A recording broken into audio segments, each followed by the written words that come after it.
Welcome back to the channel. I'm Brian from Apex Auction Car Reconditioning and Apex Detail. I'm putting a series of videos together for my son's detailing business for when customers pick up their car. He can give them the aftercare paperwork and pamphlet, which is a threefold, and also send them these videos to help with expectations and information on what they got to protect their vehicle. At our shop, it's going to be paint protection film and coatings, and also maintenance, and that includes the wash process. So today's video is going to concentrate on the wash process, because let me tell you something. It only takes one wash on a brand new car with improper wash technique to absolutely ruin the finish. And if that doesn't wake some of you up, nothing will. And by improper wash technique, number one would be taking it through a tunnel wash, an automatic car wash, or improper wash technique on your own, one bucket, no grit guard, using an old sponge, throwing the sponge on the car dry with no pre-rinse or pre-wash or pre-foam, drying the vehicle with a ShamWow.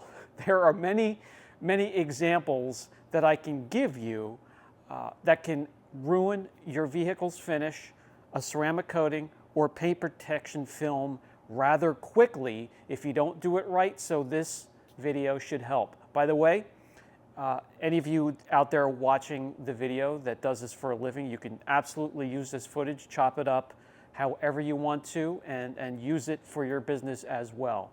Let's get started with the video. So this was a great day to do this video because I'm standing in front of a car that has been protected, mostly with ceramic coating. And as I've mentioned in previous videos, ceramic coatings are not even close to being impervious. They can etch, they can chip, they can scratch, they can swirl. The owner of this vehicle has had multiple cars done, and he's meticulous with his wash process. And even doing so, there are swirls in this vehicle.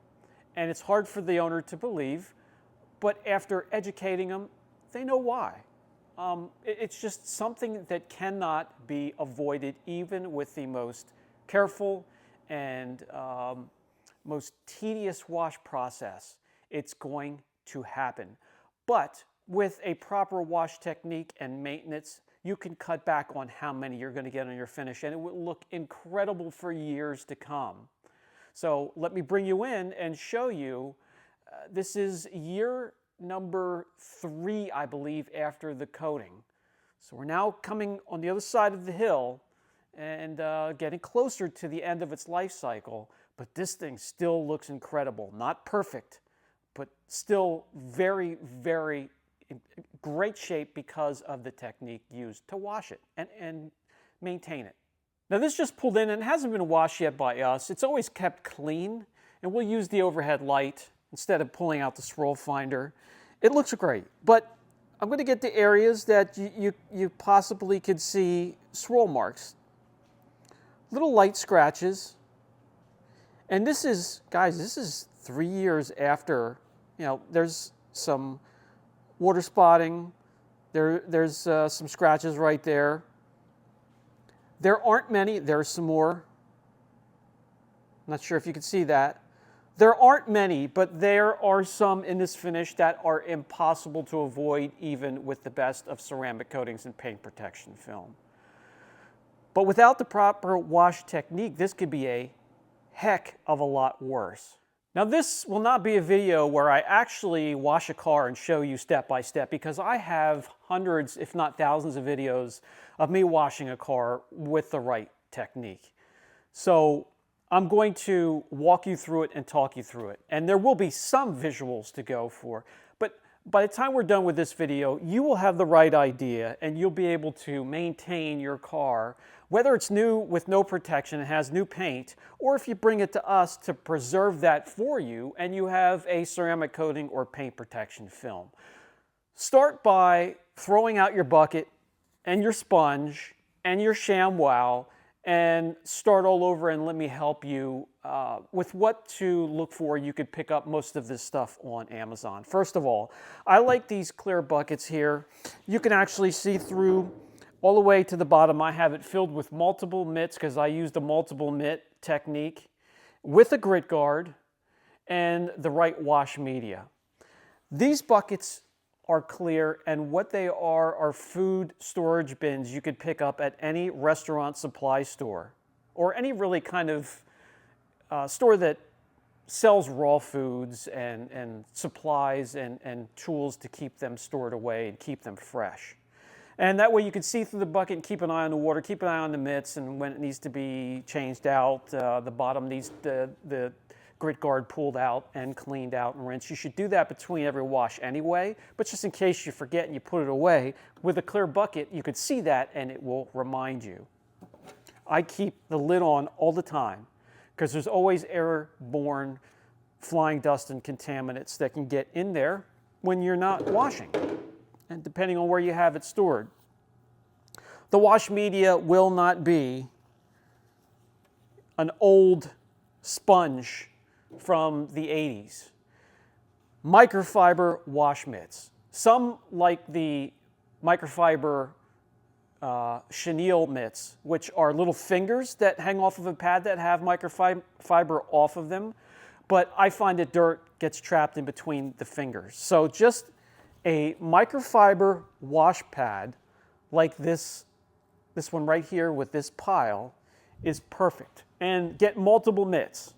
I get one for the top of the car, one for the driver's side, one for the passenger side, one for the front, and one for the back. That way, I use one on the top of the vehicle, then I set it on the lid to the side, grab another one, and use that on the driver's side, put that one to the side, grab another one, and so on and so on. Why do I do that?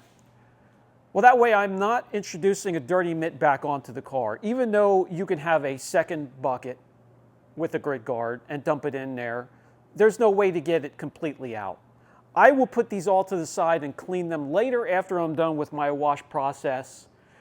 Clean them, run them through the washer, low heat, tumble dry, low heat, a couple cycles. That'll delint them, remove any grittiness from the wash media, and we're good to go for the next wash. That's hence why I use the multiple mitt method. If you're going to use one mitt with two buckets, that's a heck of a lot better than one bucket, no grit guard, and a sponge. So either way, I will be happy with you. But if you want to really cut your chances back as low as you can get them for marring, use the multiple mitt method. So that's your wash media.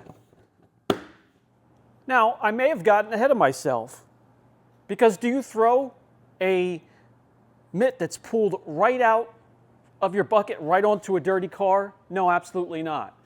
So I made this the next step here in showing you what to do.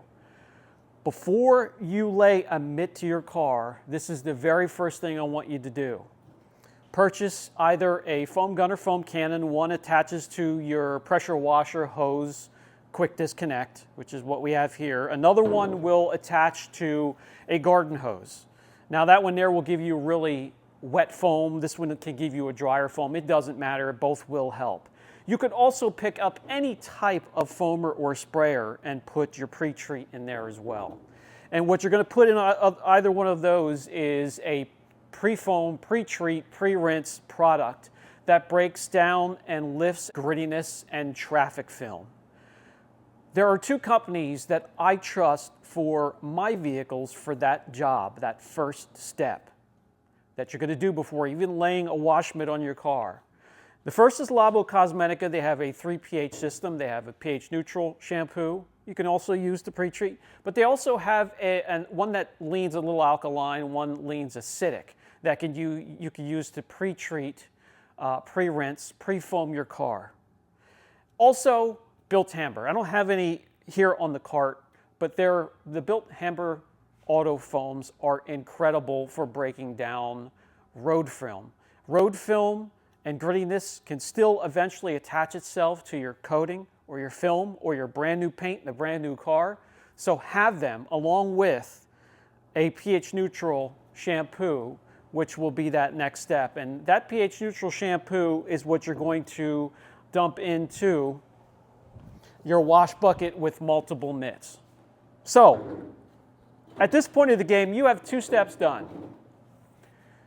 You have your pre-treat done. I'll try to remember to put links down below. The pre-treat is going to be with a foam gun, foam cannon, any of the spray or foamers that you can find, and an excellent pre-treat or foamer, car shampoo foamer, that breaks down traffic film and grittiness, and even in the wintertime, it breaks down salt and brine that's hanging on your car. So what you do is you spray that on, and then you rinse it off. Now you are ready for the next step. And what that does is help to cut back, not 100%, but helps to cut back on the grittiness that's stuck on the vehicles that get stuck between the wash mitt, the wash media, and your clear coat. And then when you go to move the mitt to do your contact, that grittiness will dig into the clear. So you have your car pre-treated and washed. Now it's time to dry it off. It's going to be wet. You do not want to leave it wet. You want to dry it off in one of 2 ways that I recommend. Now when it comes to drying your car, you want to stay away from the ShamWow videos and all those videos using terry cloths and all these different crazy materials, the squeegee. Stay away from that stuff, or you're going to put more scratches and swirls into the paint. There's a couple different ways here that I recommend. The first one is common, and that's going to be one of your huge beach towels, a microfiber drying towel with twisted loop fibers, as you can see there, maybe. And these do a great job absorbing, and all you really do is just lay the towel onto the surface and pull it towards you and let it collect moisture. Another way to dry it is something you probably already have in your garage or your shed out back, and that is a leaf blower. The shop manager's back there, her ears go up. She hates this thing. This one here is a Cobalt, and this is a 110 mile per hour rated leaf blower.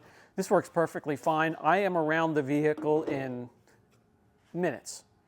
And that gets rid of the moisture and water beading that's left after the wash process. That can turn into hard water deposits if you just let them sit and the sun comes out.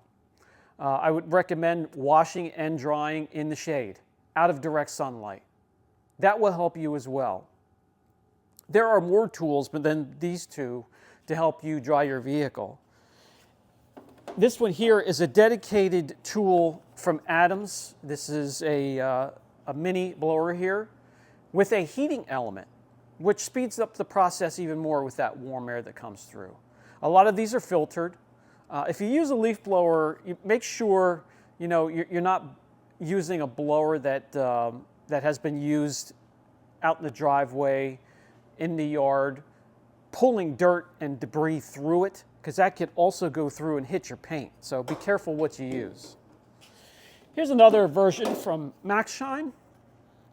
So they're all different shapes and sizes and different versions to pick from to dry your car. If you use these here, you're drying your car without touching it. And if you're not touching it, well, what are you not doing? Yeah, you're not scratching it. Put it all together, and your maintenance routine, your cleaning routine, teamed up with us, dropping it off to us for visits, will keep your car looking. This is a great example right here. Coated 3 years ago and still looks this good. I hope it helps. All right, guys, so this was just the basics. This is just to get you started.